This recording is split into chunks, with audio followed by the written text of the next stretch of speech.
Hey guys, JR here, and today we're going to focus on focus.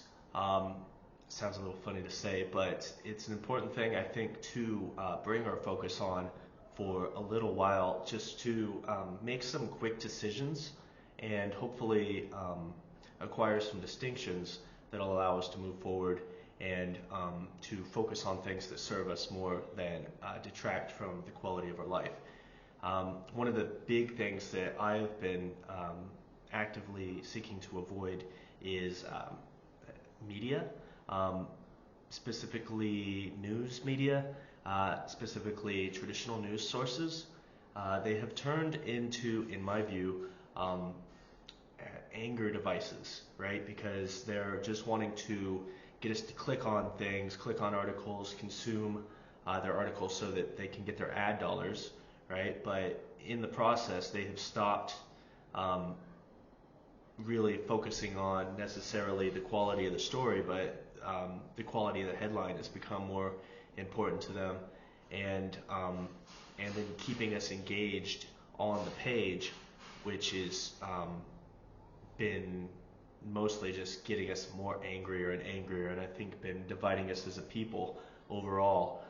But what that means um, collectively, it's happening individually too, right? So it's dividing us overall, but it's also dividing our focus away from what we want to acquire and achieve in our life. And the primary focus needs to not only be what we do want, so our goals, our vision, our aspirations, and things of that nature, but also in the daily activities. So not in over focusing on the result, but in focusing on the process as we go through it. And so that's what I've been noticing is um, I've been finding success in focusing more on my daily cycles or my daily systems. I call them systems to thrive, just to myself, because that's what they do is they help me thrive. So it's like I wake up in the morning, I do this, then I do this, then I do this, then I do this. Okay. And then after that, let's live out the day. Let's see how successful I am. And then the next day I'm like, well, how did that work? Or that evening, how did that work? Well, that didn't work so good, and then I'll test something different for a few days. I'll test something different. And what it's led to me now is being a system that I feel pretty empowered daily. And I think that that's a really good thing to focus on, or at least for me. I think that a lot of people in personal development, mindset coaches, things like that, they talk a lot about goals and vision and all that, and the process of setting those goals. But I think that a more important topic right now, because that sort of thing has been well established, but a more important thing is achieving those goals once you have them. Like how do you live a lifestyle where every day you are taking steps closer and closer to what you really want most out of life. You're walking away from the life that you don't want, and then you're walking toward the life that you do want. And so that's what I hope to achieve with these videos and with the articles on my website and my Twitter posts here. And so, anyway, that is my talk today. Look at your systems. Look how you're waking up in the morning. What time are you waking up? What are you doing as soon as you wake up? And then what are you doing after that? And what are you doing after that? And what are you doing after that? And stack up a few things at least that you can do that will at least set the trajectory of your day toward a positive direction. I think over scheduling during the day is not a wise move, because as soon as you fall off of that schedule, you feel like, well, I already lost it. I can't possibly be successful today. And so for me, what works is, I set up my morning, what time am I going to wake up? It's the first decision I make the night before. What time am I going to wake up in the morning? Then what am I going to do? Then what am I going to do? Then what am I going to do? Because one of the worst things that people do is they're like, I'm going to join the 5 a.m. club. They wake up at 5 and then they're like, now what? Right? So you need to know what it is that you're going to do, and they should be some things that you are consciously know that are going to set you up for success. So one of them might be, journaling, reading, exercise, taking your supplements, going for a run, a walk, something like that. It shouldn't be check your Twitter or Facebook likes. It shouldn't be that. It should be something more, and then some people like to respond to emails first thing in the morning. They find that takes, it sends them in a positive direction. And the thing with the emails is, and other people say avoid that at all costs, but what I've found is that,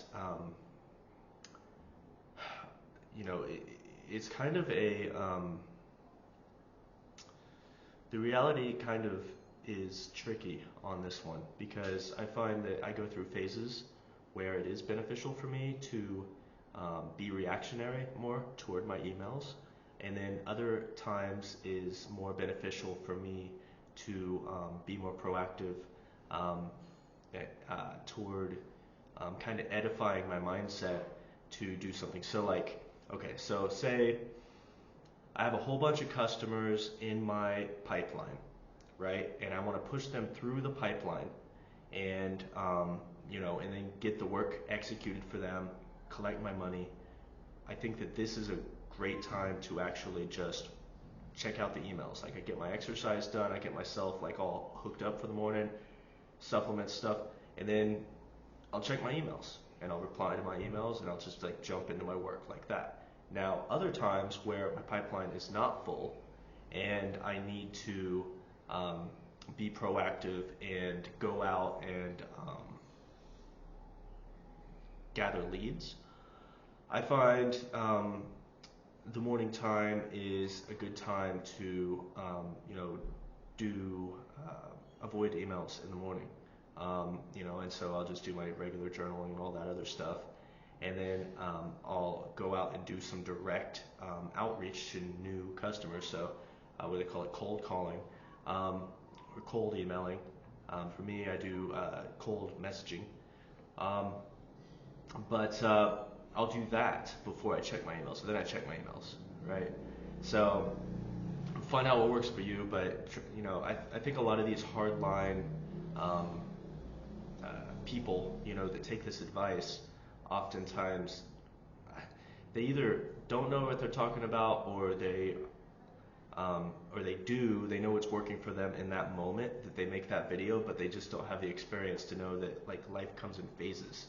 And so if you act directly on that advice and then you find it works for a while and then it stops working, it might be because life is it's more like the tide, at the ocean. The tide comes in, the tide goes out. It doesn't stay the same, but it keeps coming in and out reliably based on cycles, day and night, lunar cycle. We've got all these cycles in life, and I think that the same thing's true in our lives. And so anyway, some things to consider today. I hope this video has been useful. If it is, then you can either subscribe to it on YouTube, give me a follow on Twitter. But either way, let me know what you think. If you're on my website, great, I'm happy. Leave me a comment on this page as well. So, this has been J.R. Cook, and I'll talk to you next time.